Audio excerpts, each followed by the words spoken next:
मोहम्मद नाम ले लेकर मोहम्मद ले दिए इंसानियत को अर्श आला पर। सुबहानाल्लाह। এটা কি বুঝা গেছে? বুঝেন নাই? মিকাইল আলাইহিস সালাম, জিবরাইল আলাইহিস সালাম নূরের শরীর নিয়ে আরশে আযিমে যেতে পারেন নাই। আমার হাবিব বিশ্বনবী ইনসানিয়তের সূরত নিয়ে আরশে আযিমে গেলেন। আল্লাহ রাব্বুল আলামিন সালাতটা ফরজ করে দিলেন। আর এই সালাতটা ফরজ করার পরে ওই সালাতের ভিতরে এমন একটা কোরআনের সূরা দিয়ে দিলেন, যেই সূরাটা সমস্ত নামাজের মধ্যে ফরজ করে দিলেন। যারা বলেন সুবহানাল্লাহ। সেই সূরাটার নাম কি? কথা বলেন, সেই সূরার নাম কি? সূরা ফাতিহা। সেই সূরার নাম কি? সূরা ফাতিহা। আমার সাথে কথা বলতে হবে। নামাজ ফরজ হয়েছে কোথায়? আসমানের উপরে, ঠিক না? আল্লাহ যে প্রশ্ন করেছিলেন, আমাদের সাথে কথা বলেছিলেন, আলাস্তু বিরাব্বিকুম, এই প্রশ্নটা কোথায় হয়েছিল? আসমানের উপরে। আসমানের উপরে। আসেন, আল্লাহ এখন আমাদের যখন বডি সৃষ্টি করলেন, শরীর সৃষ্টি করলেন, আর ওই রূহটা যখন আমাদের শরীরে দিয়ে দিলেন, আল্লাহ বললেন এখন সালাত কায়েম করো। যেহেতু ঈমান এনেছো, এখন সালাত কায়েম করো। এই সালাতের ভিতরে আল্লাহ রাব্বুল আলামিন এমন একটি সূরা দিয়ে দিলেন, যেই সূরাটা আমাদের প্রত্যেকটি রাকাতে পড়তে হয়। সেই সূরার নাম হচ্ছে সূরা ফাতিহা। এই সূরা ফাতিহার প্রথম আয়াতটা সবাই জানেন? সবাই তো সূরা ফাতিহা জানেন। আসুন আমরা পড়ি। আলহামদুলিল্লাহি রাব্বিল আলামিন আর-রাহমানির রহিম মালিকি ইয়াউমিদ্দিন ইয়্যাকা না'বুদু ওয়া ইয়্যাকা নাস্তাঈন ইহদিনাস সিরাতাল মুস্তাকিম সিরাতাল লাযীনা আন'আমতা আলাইহিম গায়রিল মাগদুবি আলাইহিম ওয়ালাদ-দাল্লিন।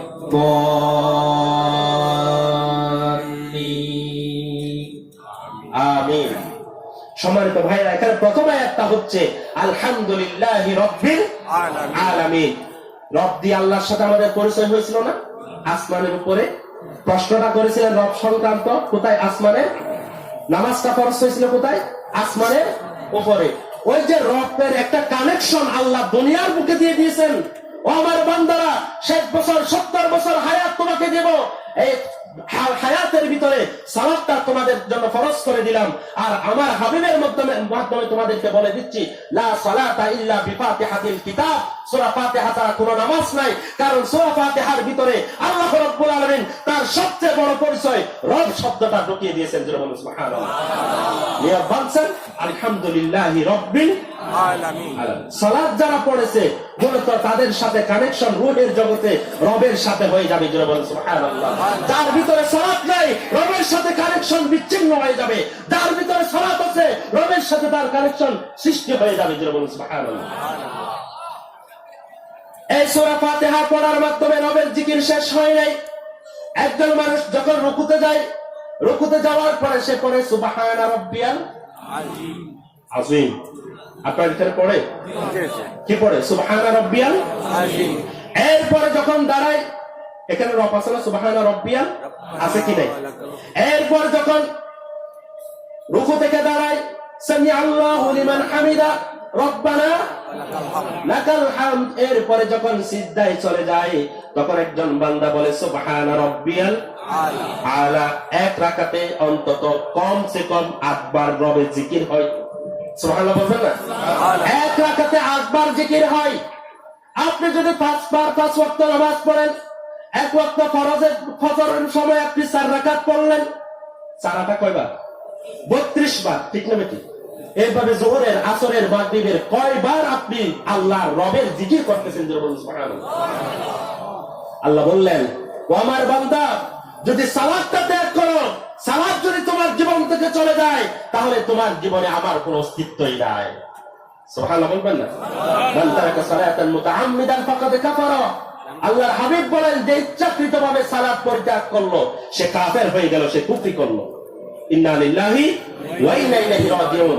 আমরা কি কুফরি করতে চাই? আমরা কি সবাই 5 ওয়াক্ত সালাত আদায় করব ইনশাআল্লাহ?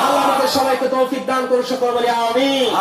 সম্মানিত ভাইরা, এই সালাত ছাড়া বিকল্প কোনো পথ আছে কি? নাই। রবের জিকির করতে হবে। আল্লাহ আমার রব, এই রবে আমার সব। আল্লাহ আমার রব, এই রবে আমার সব। দমে দমে তনু মনে তারি অনুভব, দমে দমে তনু মনে তারি অনুভব। আল্লাহ আমার রব, ওই রবে আমার সব। আমরা মুসলমানদের জন্য আল্লাহ ছাড়া বিকল্প কোনো শক্তি প্রয়োজন নেই, যে বলুন ঠিক কিনা? আল্লাহ যদি আমাদের সাথে থাকে, আমাদের কোনো টেনশন আছে? কোনো টেনশন নেই। আমরা আল্লাহর সাথে থাকতে চাই। আল্লাহর সাথে থাকার জন্য প্রথম যে কোয়ালিটি থাকা দরকার, সেটা হচ্ছে আমাকে আপনাকে অবশ্যই নামাজি হতে হবে, যেন বলুন ঠিক কিনা? সালাত আদায় করলেন, কয়বার জিকির করলেন? এইভাবে 60-70 বছর আপনি যদি সালাত আদায় করেন, এরপরে যখন কবরে চলে যাবেন, আল্লাহ বলেন না, এই রবকে ছেড়ে দেওয়া যাবে না। এই রবের প্রশ্নটাই আপনাকে করবে। আপনাকে জিজ্ঞেস করবে না মান ইলাহ, মান রহমান, মান রাহিম, মান জাব্বার, মান সত্তার, এভাবে প্রশ্ন করবে না, বরং আল্লাহর পক্ষ থেকে প্রশ্ন করা হবে মান রাব্বুকা, তোমার রবকে। সুবহানাল্লাহ। কোথায় শুরু করেছিলেন রবের জিকির? মনে আছে? রূহের জগতে। কোথায়? আসমানের উপরে রূহের জগতে রবের জিকির শুরু করেছিলাম, যেখানে আমার শরীরের কোন অস্তিত্ব ছিল না, শুধুমাত্র আমার রূহের উপস্থিতি ছিল।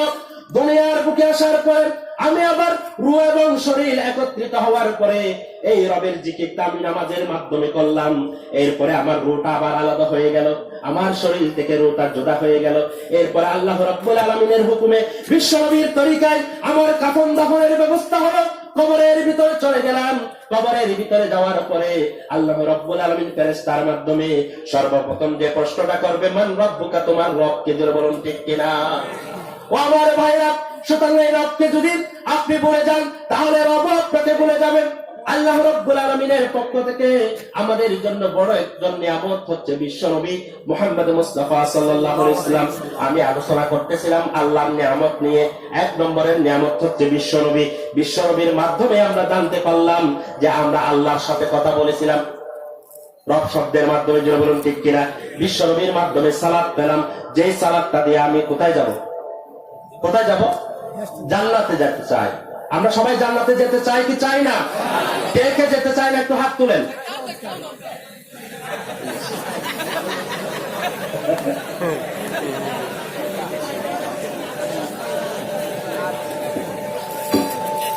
একটু জিকির করি, লা ইলাহা ইল্লাল্লাহ, লা ইলাহা ইল্লাল্লাহ।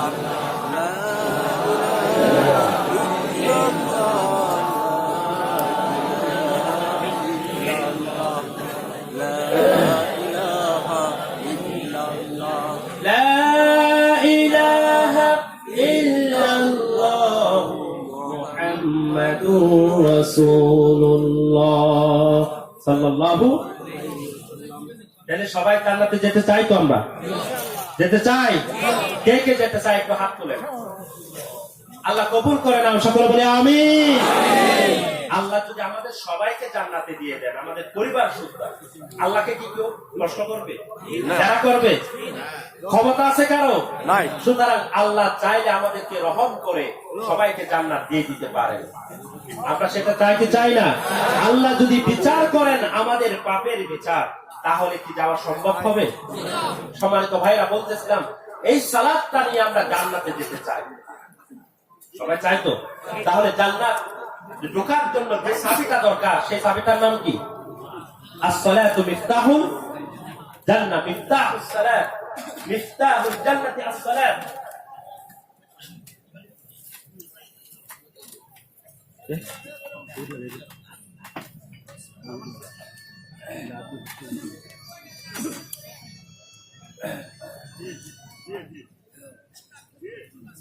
আমাদের মধ্যে একজন মেহমান এসেছেন, আমরা ওনাকে সুস্বাগতম জানাচ্ছি আজকের মাহফিলের পক্ষ থেকে। সম্মানিত ভাইরা, বলতেছিলাম জান্নাতে যদি যেতে হয় সালাত লাগবে, আর সালাত যদি সঠিক করতে হয় কয়েকটা জিনিসের দরকার আছে। আছে কি নাই? অনেক মানুষ, রাসূল সাল্লাল্লাহু আলাইহি ওয়াসাল্লাম বলেছেন 60-70 বছর সালাত আদায় করবে কিন্তু জান্নাতে যেতে পারবে না। আমরা কি এরকম পোড়া কাপড়ওয়ালা হতে চাই? না, আমরা নামাজও আদায় করবো, আবার এখানে জান্নাতেও যেতে চাই। ঠিক না বেটি? এই জান্নাতটা আল্লাহর কাছে, এই সালাতটা আল্লাহর কাছে কবুল হওয়ার জন্য সর্বপ্রথম যে জিনিসটা দরকার, সেই জিনিসটার নাম হচ্ছে ইখলাস লাগবে। কি লাগবে? ইখলাস ছিলেন তো? আপনার দেশে ইখলাস নামক কোন ছেলে আছে? নাম রাখে ইখলাস? আমাদের দেশে চেয়ারম্যান সাহেব উনি আসছেন, তো আমাদের দেশের নেতারা কিন্তু মাহফিলে বেশিক্ষণ বসে না, মানে আসে 1-2 মিনিটের জন্য, এরপর চলে যায়। ঠিক আছে? তো আসলো, উনি শুনলেন হুজুর ওয়াজ করেছেন ইখলাস থাকলে আল্লাহ নামাজ কবুল করবেন, যাকাত কবুল করবেন, হজ কবুল করবেন, সমস্ত ইবাদত গুলো ইখলাস থাকলে কবুল করবে। এখন সে মনে করছে যে ইখলাস কোন ব্যক্তির নাম, সুতরাং ইখলাসকে যদি সাথে রাখা হয় তাহলে আল্লাহ মনে হয় আমার সবকিছু কবুল করবে। সে কি করছে, তার ইউনিয়নের ভিতরে, গ্রামের ভিতরে ইখলাস মিয়া কোথায় আছে খুঁজে বের করলেন। বের করে বললেন, আজকে থেকে তোমার পরিবারের দায়িত্ব আমার হাতে, যত টাকা লাগবে আমি দেব, আমি যখন নামাজ পড়বো তুমি আমার সাথে থাকবে। তুমি যদি আমার সাথে থাকো, হুজুর বলেছে ইখলাস থাকলে আল্লাহ নামাজ কবুল করবেন। আমি যখন কুরবানির পশু ক্রয় করতে যাব, তুমি তখন আমার সাথে থাকবে, তাহলে আল্লাহ আমার কুরবানি কবুল করবেন, কারণ হুজুর বলেছেন ইখলাস থাকলে আল্লাহ কুরবানি কবুল করবেন। কথা বুঝেন না? ইখলাসের কথা বোঝা হচ্ছে। ইখলাস মানে কি? একনিষ্ঠতা, যেটা শুধুমাত্র আল্লাহর জন্য করা হয়। ঠিক না বেটি? এর ভিতরে অন্য কারো। আমরা অনেকে আছি, বুড়া মানুষ, বুড়া হয়ে গেছে, চায়ের দোকানে গল্প করে আড্ডা দেয়। এখন আযান যখন হলো, আযান দেখে যখন দেখে যে এলাকার কিছু পোলাপান আছে, তখন আমাদের মসজিদে যায়, শরমে পড়ে, লজ্জায় পড়ে। জোরে বলুন ঠিক কিনা? অনেক ছেলে আছে বাবার শাসনের কারণে নামাজ পড়তে যায়, অনেক পুত্রবধূ আছেন শ্বশুর শাশুড়ির ভয়ে নামাজ পড়ে, অনেক শ্বশুর শাশুড়ি আছে যে বৌমা নামাজ পড়ে, আমি নামাজ না পড়লে কেমন দেখা যায়, তাই নামাজ পড়ে। হুজুর নামাজ পড়ে, আমি তো ছাত্রদেরকে পিটাই নামাজ না পড়লে, এখন আমি নামাজ না পড়লে কেমন হবে, কেমন দেখা যায়। আর ছাত্ররা নামাজ পড়ে হুজুরের পিটুনি খাওয়ার বয়ে, মায়ের খাওয়ার বয়ে। এরকম যদি কেউ নামাজ পড়ে, তাহলে এই নামাজ আল্লাহর দরবারে কবুল হবে নাকি? আর কেউ নামাজ পড়ে মৌসুমী নামাজি, শুধুমাত্র ইলেকশন আসলে নামাজ পড়ে, নির্বাচনের সময় নামাজ পড়ে, সাদা পায়জামা পাঞ্জাবি টুপি দিয়ে মসজিদের প্রথম কাতারে চলে যায়, কারণ সামনে তিনি চেয়ারম্যান ইলেকশন করবেন, এমপি ইলেকশন করবেন। এরকম আছে কি নাই? আমাদের দেশে আছে, আপনাদের দেশে নাই। এরা হচ্ছে মৌসুমী মুসল্লি।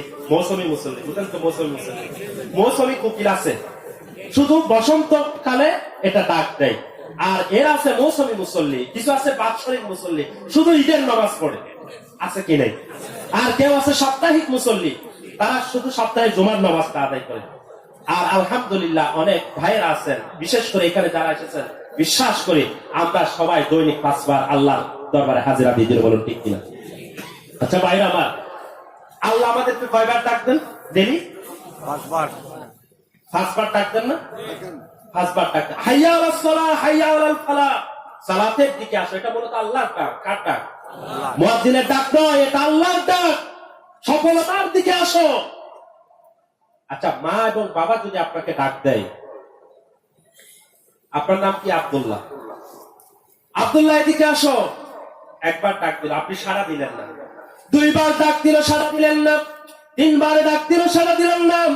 5 বার ডাক দেওয়ার পর সন্তান মা বাবার কথায় সাড়া দিল না, তখন ওই সন্তানকে বলা হয় কুলাঙ্গার সন্তান, ওই সন্তানকে বলা হয় বেয়াদব সন্তান। ঠিক না ঠিক? আপনাদের এখানে বেয়াদব বলে নাকি? বলে না? বেয়াদব বলে না? এটা বেয়াদব হয়ে গেছে ছেলেটা।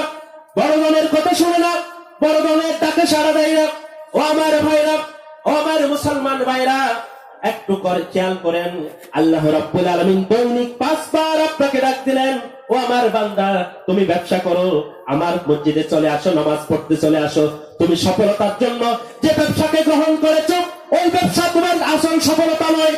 দুনিয়ার কয়েকটা দিন তুমি ভালো থাকতে পারবা, কবরের ভিতরে তুমি ভালো থাকবে না, হাসরের ময়দানে তুমি ভালো থাকবে না। সুতরাং তুমি আসল সফলতার দিকে আসো। হাইয়া আলাল ফালাহ। তুমি তোমার পরিবার নিয়ে ব্যস্ত আছো, টিভির সামনে বসে আছো, স্টার জলসা দেখতেছো, তুমি ওই টিভি বাদ দিয়ে আমার দরবারে চলে আসো। তোমার আসল সফলতা হচ্ছে এই নামাজের ভিতরে, এই নামাজের মধ্যে চলে আসো। 1 বার 2 বার 3 বার 5 বার ডাক দিলেন, কিন্তু আপনি 5 বার ডাকের মধ্যে সাড়া দিলেন না। পাঁচবার মা বাবা ডাকলে, বড়জন ডাক দিলে যদি বেয়াদব হয়ে যায়, আল্লাহ পাঁচবার ডাক দেওয়ার পর আপনি চায়ের দোকান থেকে বের হলেন না, মা বাবার সামনে থেকে বের হলেন না, ব্যবসা ছেড়ে বের হলেন না, আপনি কি বেয়াদব বান্দা নয়? ঠিক না বেটি? আপনি আমি বেয়াদব বান্দা হয়ে গেলাম। তাই আজকে থেকে সিদ্ধান্ত নিতে হবে, আমরা বেয়াদব বান্দা হতে চাই না, আল্লাহর প্রিয় বান্দা হতে চাই। আল্লাহর প্রিয় বান্দা যদি হতে চাই, যত কাজ থাকুক না কেন, হাইয়া আলাস সালাহ বলে আল্লাহ ডাক দিলেন, হাইয়া আলাল ফালাহ বলে আল্লাহ ডাক দিলেন। সমস্ত কাজ কর্ম, সমস্ত ব্যবসা, সমস্ত চাকরি বাকরি, কৃষিকাজ সব বাদ দিয়ে আল্লাহর ডাকে সাড়া দিতে হবে। তাহলে আল্লাহর প্রিয় বান্দা হবেন। জোরে বলুন ঠিক কিনা? ও আমার ভাইরা, আল্লাহ রাব্বুল আলামিন এইভাবে ডাক দিলেন সালাতের জন্য, আর আমরা আসলাম না, তাহলে এটা বেয়াদব বান্দা হয়ে যায়। আর আল্লাহ রাব্বুল আলামিন ডাক দেওয়ার সাথে সাথে দুনিয়ার কাউকে সন্তুষ্ট করার জন্য নয়, দুনিয়ার কাউকে খুশি করার জন্য নয়, একমাত্র আল্লাহকে খুশি করার জন্য যদি আমরা এই সালাতটা আদায় করি, তাহলে বলতে হবে আপনার ভিতরে আমার ভিতরে ইখলাস আছে। কি আছে? ইখলাস আছে। এটা কোনো ব্যক্তির নাম নয়। কোন ব্যক্তি আপনার পাশে থাকলে ইখলাস নামক আপনার নামাজ কবুল হবে না। ভিতরে থাকতে হবে ইখলাসটা। ইখলাসের সাথে নিয়তের সম্পর্ক। কিসের সম্পর্ক? নিয়ত ছিলেন তো? নিয়ত ছিলেন না? নিয়তের সম্পর্ক ইখলাসের সাথে। এই ইখলাস না থাকলে আপনার নামাজ আল্লাহর দরবারে কবুল হবে না। শুধু আপনার নামাজ নয়, যত ইবাদত আপনি করেন না কেন, আল্লাহ একটা শব্দ উচ্চারণ করলে অনেকগুলো সওয়াব পাওয়া যায়, কিন্তু এই শব্দটা উচ্চারণ করবেন মানুষদেরকে শোনানোর জন্য নয়, বরং আল্লাহকে খুশি করার জন্য। এই নিয়তটা আপনার ভিতরে থাকতে হবে। তাহলে আল্লাহ রাব্বুল আলামিন আপনার সমস্ত ইবাদত কবুল করে নেবেন। জোরে বলুন সুবহানাল্লাহ। তাহলে এক নাম্বার, যেই নামাজ দিয়ে আমরা জান্নাতে যেতে চাই, ওই নামাজের ভিতরে কি থাকা লাগবে? কি থাকা লাগবে? ইখলাস থাকা লাগবে, একনিষ্ঠতা থাকা লাগবে, ঈমানের পরিচ্ছন্নতা থাকা লাগবে, নিয়তের পরিশুদ্ধতা থাকা লাগবে। দুই নম্বরে, আমার ভিতরে একটা কলব আছে। কলব আছে কিনা? একটা কলব আছে। ওই কলবটাকে পরিষ্কার করতে হবে। ওই কলবটা পরিষ্কার করার জন্য আল্লাহ রাব্বুল আলামিন দিলেন তাকওয়া। কি? তাকওয়া, আল্লাহর ভয়, পরহেজগারিতা, তাকওয়া। এই তাকওয়া যদি আপনার ভিতরে থাকে, তাহলে নামাজের ভিতরে আপনি বসে দোকানের চিন্তা করবেন না। করবে? অনেক মানুষ আছে, হুজুর আপনি তো মাগরিবের নামাজ 2 রাকাত পড়াইছেন, ইমাম সাহেবকে বলেন। কাকে বলতেছে? এক মুসল্লি জামাত শেষে ইমাম সাহেবকে বললেন, আপনি মাগরিবের নামাজ পড়েছেন 2 রাকাত। সমস্ত মুসল্লিরা বললো, আমরা তো খেয়াল করি নাই, মনে হয় 3 রাকাতই পড়াইছেন। এরকম মুসল্লি আমাদের সমাজে আছে কি নাই? আছে কি নাই? খেয়াল নাই। ও বলতেছে, আমি নিশ্চিত করে বলতেছি হুজুরে 2 রাকাতই পড়েছেন মাগরিবের নামাজ। সবাই ধরলো, তুমি এত নিশ্চিত হয়ে বললা কিভাবে? তখন তিনি বললেন, আমার 3টা দোকান রয়েছে। কয়টা দোকান আছে? কথা বলেন, কয়টা দোকান? মুদির দোকান। মুদির দোকান ছিলেন? মুদির দোকান আছে, চায়ের দোকান আছে, আর একটা পান সিগারেটের দোকান আছে। হুজুর সারাদিন ব্যবসা করার পরে মাগরিবের নামাজে যখন দাঁড়ায়, প্রথম রাকাতে আমি আমার মুদির দোকানের একটা হিসাব ক্লিয়ার করে ফেলি। কে বাকি নিল, কে আমাকে টাকা দিল না, কত টাকা লাভ হলো। প্রথম রাকাতে আমার প্রথম দোকানের হিসাব শেষ, দ্বিতীয় রাকাতে চায়ের দোকানের হিসাব শেষ। হুজুর আজকে আমি পান সিগারেটের দোকানের পুরো হিসাব করতে পারি নাই। এর অর্থ হচ্ছে আপনি 3 রাকাত পড়ান নাই, মূলত 2 রাকাতেই পড়াইছেন।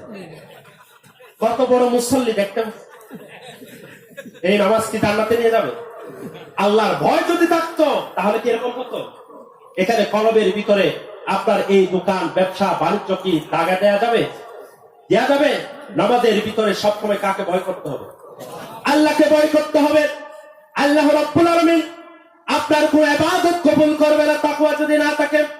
আল্লাহ রাব্বুল আলামিন বলেন, লা ইয়ানালাল্লাহা লুহুমুহা ওয়ালা দিমাউহা ওয়ালাকিন ইয়ানালুহু তাকওয়া মিনকুম।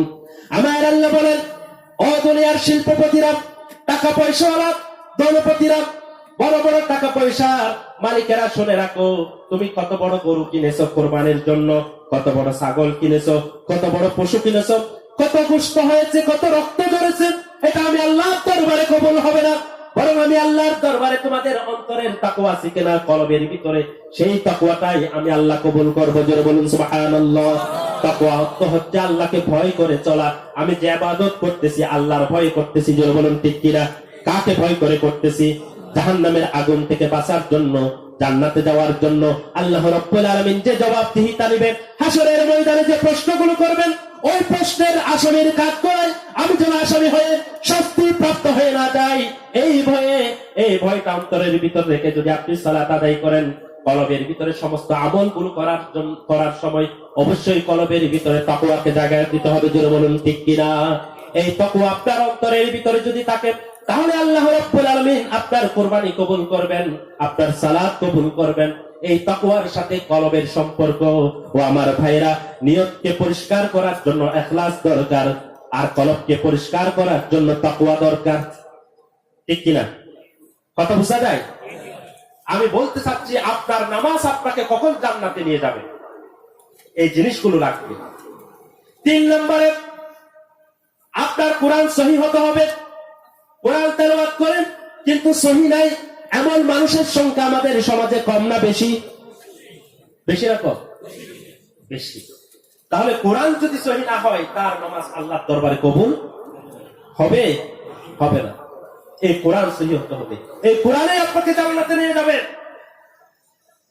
এটাই আপনার জন্য হুজ্জাতুন লাক ওয়া আলাইক। আল্লাহ রাব্বুল আলামিনের হাবিব বলেন, এই কোরআনকে যদি তুমি আঁকড়ে ধরতে পারো, এটা দলিল হয়ে তোমাকে জান্নাতে নিয়ে যাবে। আর যদি এটাকে পিছনে টেনে দাও, অবহেলা করো, তাহলে এই কোরআন তোমাকে জাহান্নামে নিয়ে যাবে। জোরে বলুন নাউযুবিল্লাহ। আল্লাহ রাব্বুল আলামিন বলেন, وَمَنْ أَعْرَضَ عَنْ ذِكْرِي فَإِنَّ لَهُ مَعِيشَةً ضَنكًا। আমার আল্লাহ বলেন, যখন তোমরা পিছপা হয়ে যাবা, আমার জিকির থেকে বিমুখ হয়ে যাবা। এখানে জিকির বলে আল্লাহ রাব্বুল আলামিন কোরআনকে বুঝিয়েছেন। কোরআনকে যদি তোমরা অবহেলা করো, কোরআনকে যদি তোমরা দূরে ঠেলে দাও, কোরআনকে যদি হানত করো, কোরআনকে যদি তোমরা তুচ্ছ তাচ্ছিল্য করো, তাহলে তোমাদের জীবনটা আমি সংকটাপূর্ণ করে দেব, অত্যন্ত কঠিন করে দেব। আজকে আমাদের জীবনের কোনো মূল্য আছে নাকি? আছে? কঠিন হয়ে গেছে আমাদের জীবনটা, আয় থেকে ব্যয় বেশি। আল্লাহ রাব্বুল আলামিন বলেন, আমি জীবনটাকে কঠিন করে দেব মুসলমানদের জীবন। এর কারণ হচ্ছে এই মুসলমানরা কোরআন থেকে দূরে সরে গেছে। জোরে বলুন ঠিক কিনা? আজ পৃথিবীব্যাপী মুসলমানরা শান্তিতে আছে নাকি? এর কারণ কি? কোরআনটাকে আমরা আঁকড়ে ধরতে পারলাম।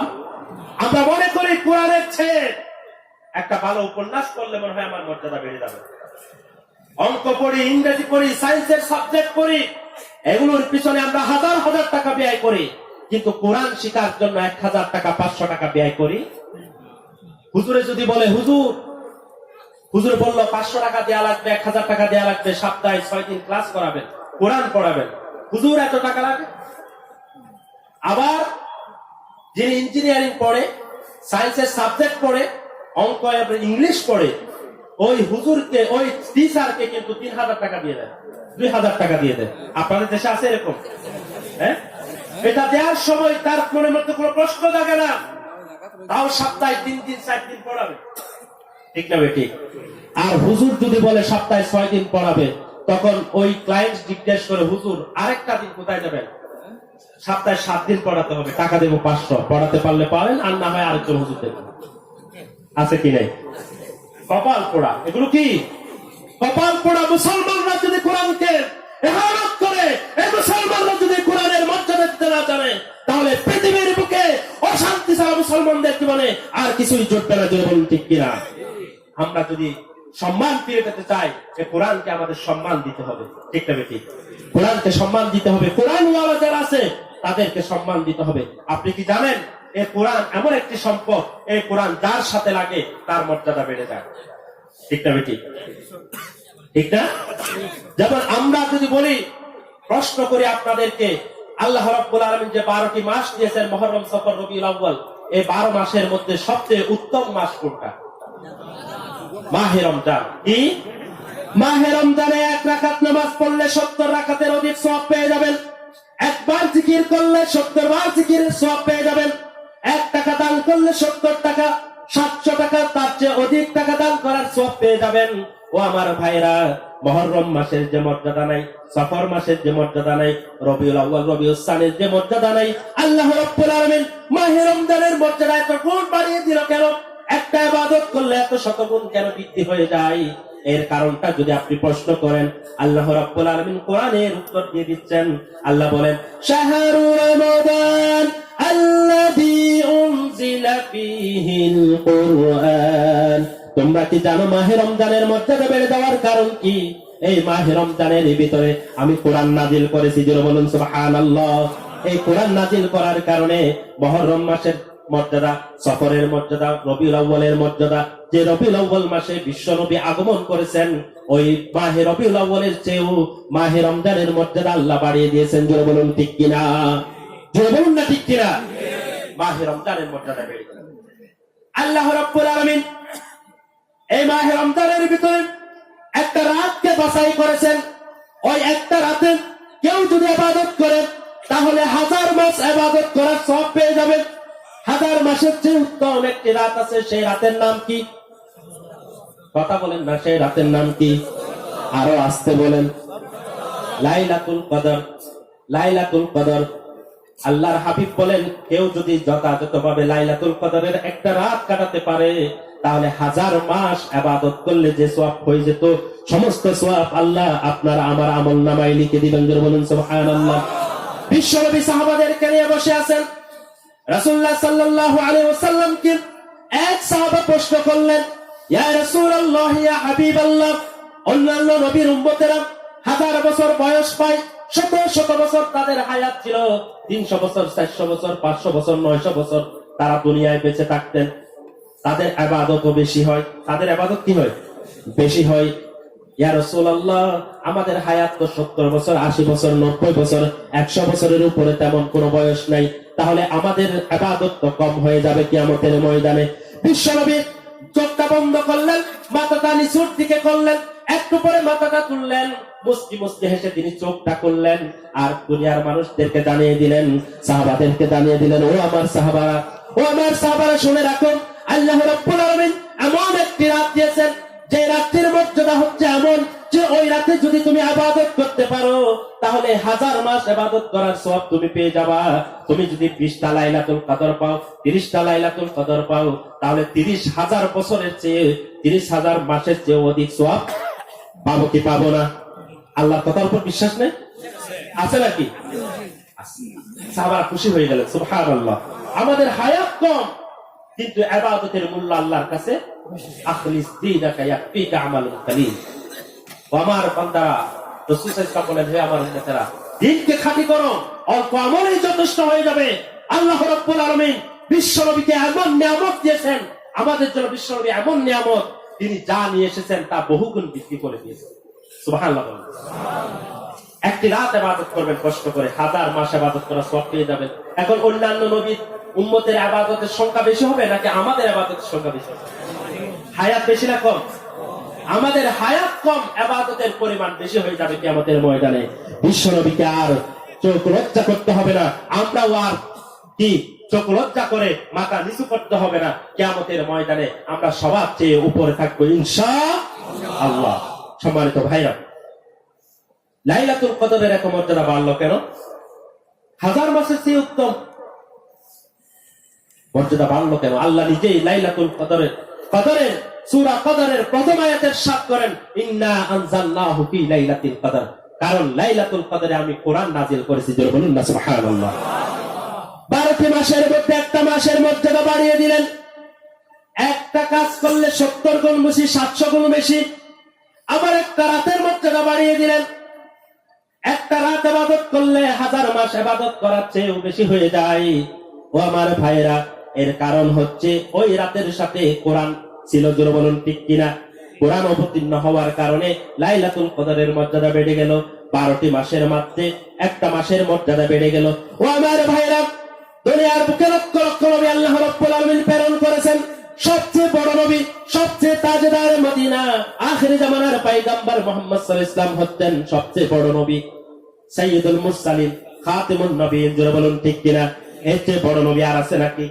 এই নবী সাল্লাল্লাহু আলাইহি ওয়াসাল্লামের সবচেয়ে বেশি মর্যাদা, আর এই মর্যাদা বেড়ে যাওয়ার পিছনেও কারণ হচ্ছে, অনেকগুলো কারণের মধ্যে অন্যতম একটি কারণ হচ্ছে বিশ্ব নবীর উপরে তাওরাত নাজিল হয় নাই, ইনজিল নাজিল হয় নাই, সহিফা নাজিল হয় নাই, বরং বিশ্ব নবীর উপরে আল্লাহ কোরআন নাজিল করেছেন। জোরে বলুন সুবহানাল্লাহ।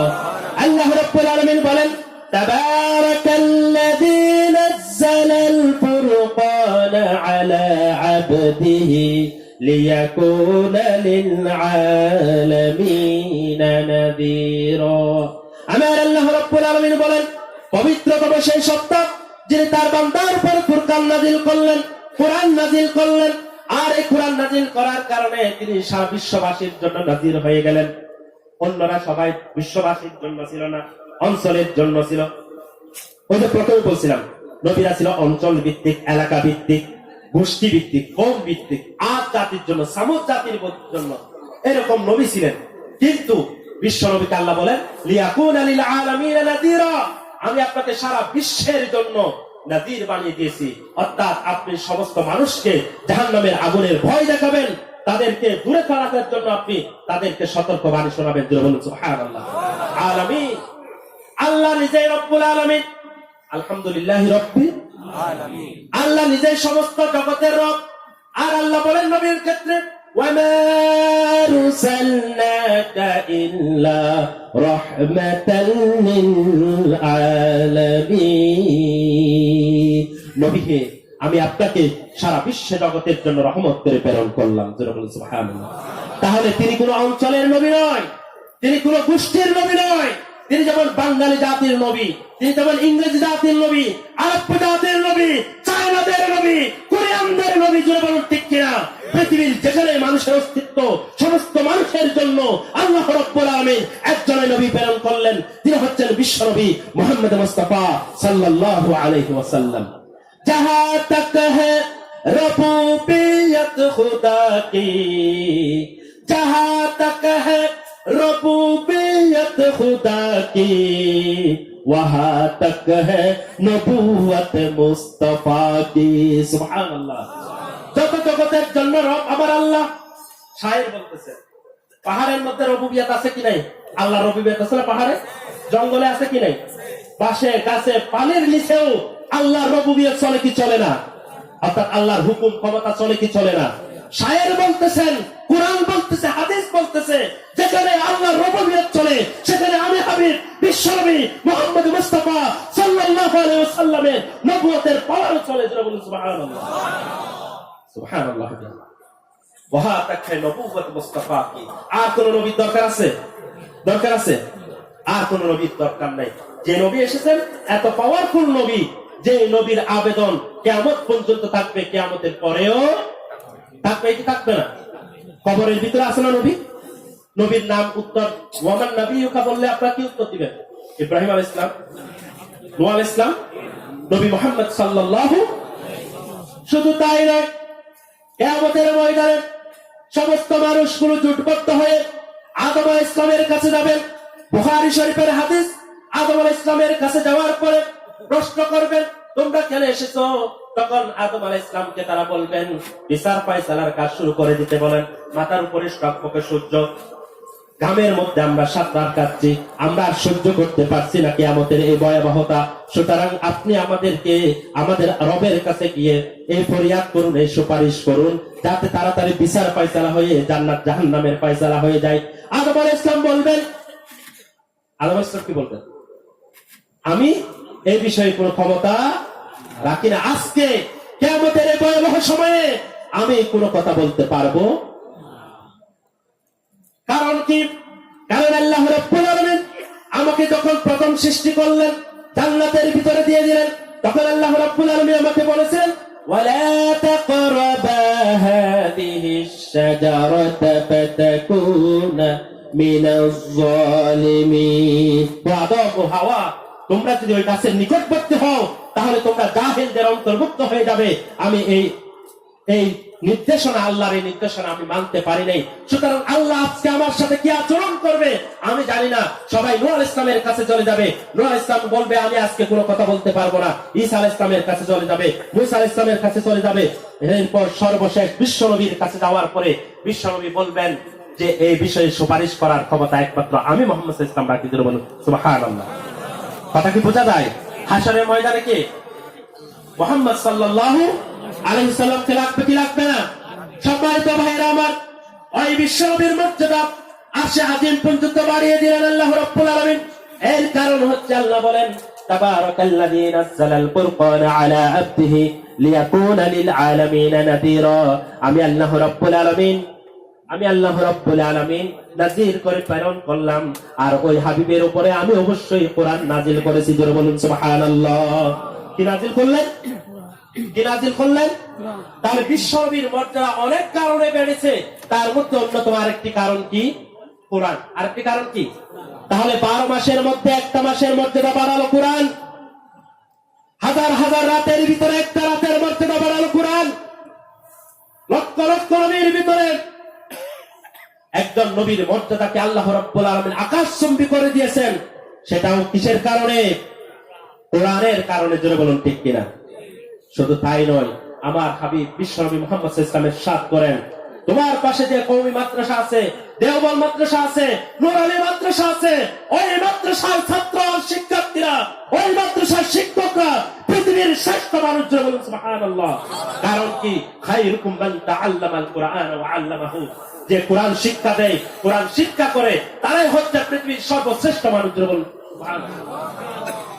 তাহলে এদেরকে আপনি মর্যাদা দিলেন না, কিন্তু আমার আল্লাহ তো মর্যাদা দিয়েছেন, আমার হাবিব তো মর্যাদা দিয়েছেন। ঠিক না বেঠিক? সম্মানিত ভাইরা, বিশ্বনবী এরকম করে কোরআন কারণে মর্যাদা বাড়িয়ে দিলেন। ও আমার ভাইরা, একজন মানুষের ভিতরে কোরআন ঢুকলে তার মর্যাদা বেড়ে যায়। আপনার ভিতরে সায়েন্সের জ্ঞান আছে, আপনি ভালো অঙ্কবিদ, আপনি ভালো গণিতবিদ, আপনি ভালো থিওলজি জানেন, আপনি ভালো সায়েন্সের সাবজেক্ট গুলো জানেন, আপনার মর্যাদা আল্লাহর দরবারে বাড়বে না, কবরেও আপনার কোনো গুরুত্ব থাকবে না। কিন্তু একজন মানুষকে যদি আপনি কোরআন শিক্ষা দিতে পারেন, আপনার সন্তান যদি কোরআন শিক্ষা করে, তাহলে পৃথিবীর বুকে সর্বশ্রেষ্ঠ মানুষ হচ্ছে সে। জোরে বলুন ঠিক কিনা? ঠিক কিনা? সম্মানিত ভাইরা আমার, শুধু তাই নয়, একটা ছোট্ট একটা কাপড়ের দামও আল্লাহ রাব্বুল আলামিন কোরআনের কারণে বাড়িয়ে দিতে পারে। যেমন আমাদের দেশে অনেক মহিলারা লক্ষ লক্ষ টাকা দিয়ে শাড়ি কিনে, কাপড় কিনে, লেহেঙ্গা কিনে কি কিনে না? কিনে না? যারা কথা বলতেছেন ওদের ঘরে কোন শাড়ি নেই? আছে। কিনে কিনা? লেহেঙ্গা আছে না? এটা পায়ের সাথে লাগে? হ্যাঁ, পায়ের সাথে লাগে না? এক একটা লেহেঙ্গা কিংবা শাড়ি 50,000 টাকা, 1 লাখ টাকা, আছে কি নেই? এটা যখন পরে মহিলারা, তখন এটা পায়ে লাগে। কিন্তু টাকার কারণে যদি শাড়ির মর্যাদা বাড়তো, তাহলে কি করতো? শাড়িটা যেহেতু পায়ে রাখছে, আফসোস করতো কিনা? কারণ এত টাকা দামের শাড়ি, এটা কেমনি পায়ে রাখলো, একটু আফসোস করতো কি করতো না? তাহলে বোঝা যাচ্ছে টাকায় কিন্তু শাড়ির মর্যাদা বাড়াতে পারে নাই, শাড়ির দাম বাড়াতে পারছে, কিন্তু মর্যাদা সম্মান এটা আরেকটা জিনিস। কিন্তু আপনাদের পাশের বাজার থেকে 50 টাকা দিয়ে যদি একটা কাপড়, কালো কাপড় কিনেন, ওই কালো কাপড়টাকে যদি কোরআনের জুলদাল বানিয়ে দেন, ওই জুলদালটা যদি মাটিতে পড়ে, পায়ে রাখতে হবে না। পৃথিবীর এমন কোন ইমানদার নাই এটা তুলে সুমা খাবে না, কপালে টেকাবে না, বুকে জড়াবে না। ঠিক না বেটি? এই কাপড়ের দাম কে বাড়ালো? কোরআন বাড়ালো। কে বাড়ালো? কোরআন। টাকার কারণে কাপড়ের দাম বাড়ে না। একটা কোরআন, একটা 50 টাকা দামের কাপড়ের মূল্য এত বাড়িয়ে দিলেন, 50,000 টাকা দিয়ে কাপড় কিনেছেন, এটাকে আপনি চুমু দিলেন না, বুকে জড়ালেন না, কাপড়ে টেকালেন না। কিন্তু একটা কাপড়ের জুলতান 50 টাকা, দুনিয়াবি হাসিয়তে এটা মাটিতে পড়ার সাথে সাথে আপনি তুলে নিলেন, আফসোস করলেন, চুমু দিলেন, কপালে টেকালেন, আপনি বুকে জড়িয়ে ধরলেন। জোরে বলুন ঠিক কিনা? ঠিক তবে ঠিক। সম্মানিত ভাইরা, এই কাপড়ের মর্যাদা আল্লাহ রাব্বুল আলামিন কোরআনের মাধ্যমে বাড়িয়ে দিয়েছে। সুতরাং আপনার ঘরের ভিতরে এই কোরআন যদি থাকে, ওই ঘরের মর্যাদা বাড়বে কি বাড়বে না? যে সমস্ত শিক্ষা প্রতিষ্ঠানে কোরআন আছে, ওই সমস্ত শিক্ষা প্রতিষ্ঠানের মর্যাদা বাড়বে কি বাড়বে না? সুতরাং আমাদেরকে কোরআনময় জীবন অতিবাহিত করতে হবে, গঠন করতে হবে। আমাদের দেশে এক শ্রেণীর মানুষ আছে, যখন একটা ঘর নির্মাণ করে বা ব্যবসা প্রতিষ্ঠান শুরু করবে, তখন কোরআন তেলাওয়াত করায়। আছে কি না? খতম করে না?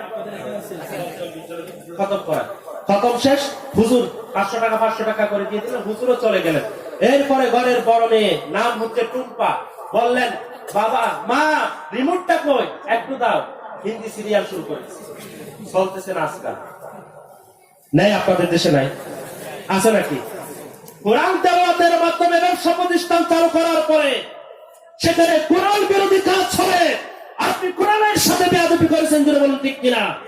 এই ব্যবসার মধ্যে জোরে বেজাল দেন, কম দেন, ফরমালিন মিশান, সুদ ভিত্তিক অর্থনৈতিক লেনদেন করেন, মিথ্যা কথা বলেন ব্যবসার ক্ষেত্রে, এগুলো কি কোরআন আপনাকে করতে বলেছেন? হ্যাঁ, করতে বলেন নাই। তাহলে কোরআনটা কেন পড়ালেন? কোরআনের মর্যাদা যদি আপনি মুসলমান হয়ে রাখতে না পারেন, অন্যান্য বিজাতির কথা আমরা কি বলবো? তাহলে কোরআনের মর্যাদা কি আমরা রাখতে পেরেছি? আমাদের পরিবারে কি কোরআন আছে?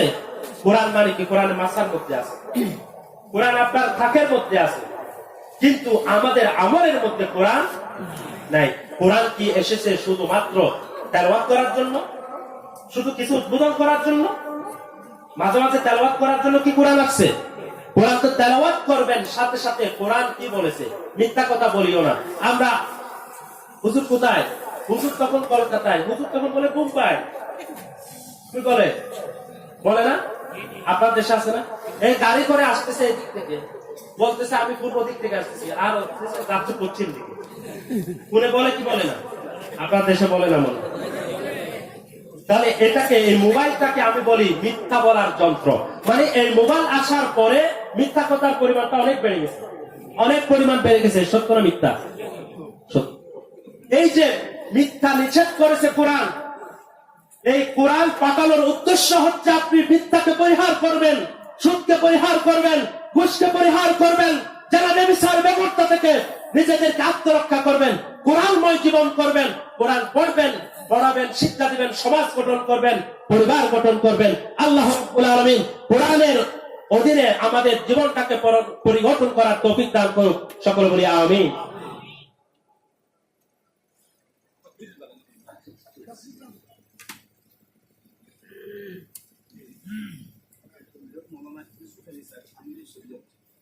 আলহামদুলিল্লাহ, আমাদের মাঝে আজকে উপস্থিত হয়েছেন বিশিষ্ট আলেম দ্বীন, উত্তর পূর্ব ভারত ইমারতে শরিয়া ও নদওয়াতুত তামির এর আমির শরিয়ত, আপনাদের এই অঞ্চলের বিশিষ্ট আলেম, রৌনক বক্স মেহমান হযরতুল আল্লামা জনাব মাওলানা ইউসুফ আলী সাহেব, আল্লাহ রাব্বুল আলামিন ওনার আগমনকে কবুল করুক। সকলে বলি আমিন।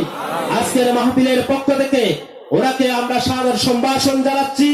আর আমরা যারা বাংলাদেশ থেকে এসেছি, বাংলাদেশের পক্ষ থেকে, বাংলাদেশের সমগ্র মুসলমান জাতির পক্ষ থেকে ওনাকে আন্তরিক অভিনন্দন এবং শুভেচ্ছা জ্ঞাপন করছি।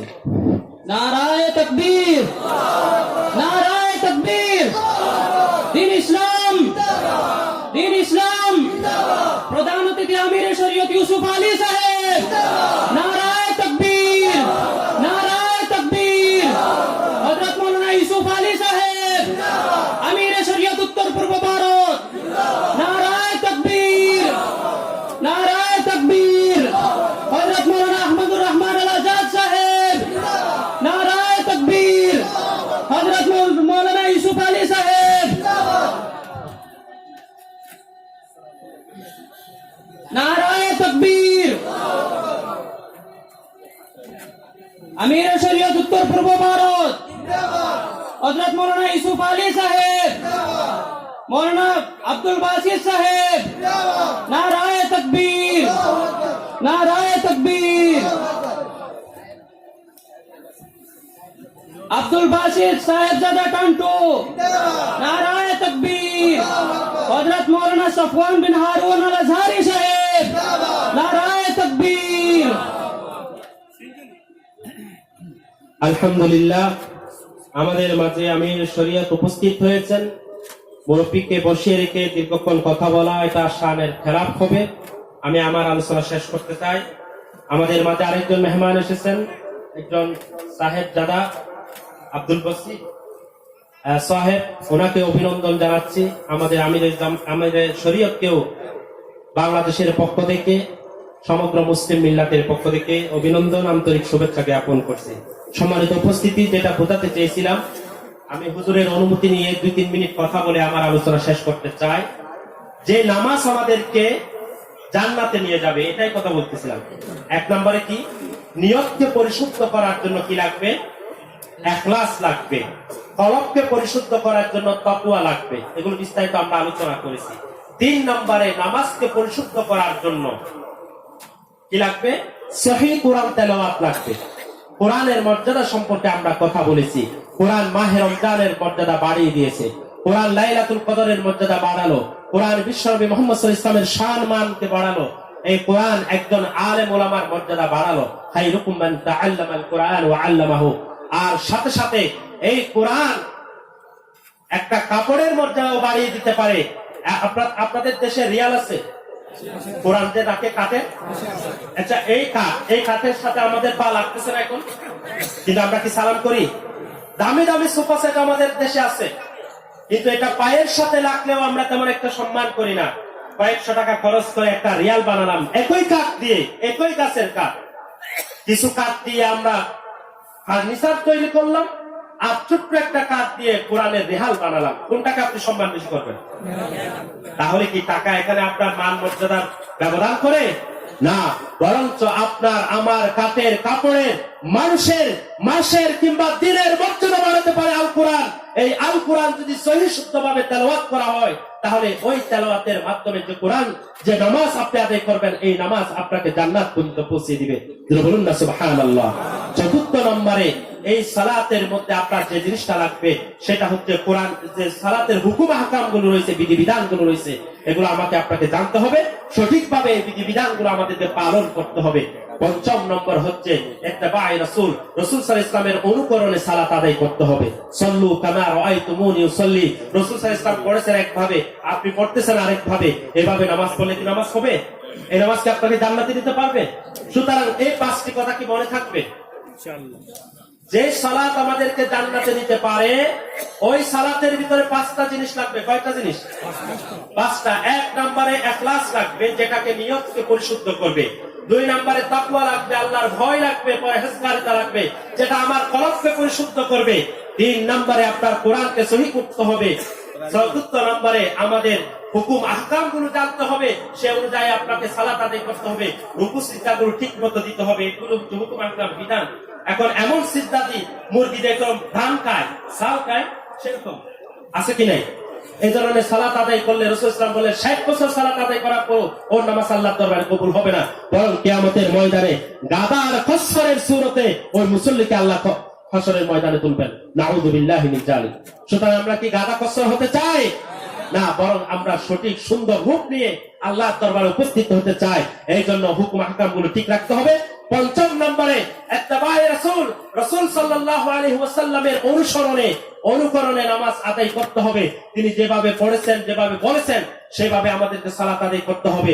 তাহলে পরে আমাদের সালাত আমাদেরকে জান্নাত পর্যন্ত পৌঁছে দিবে।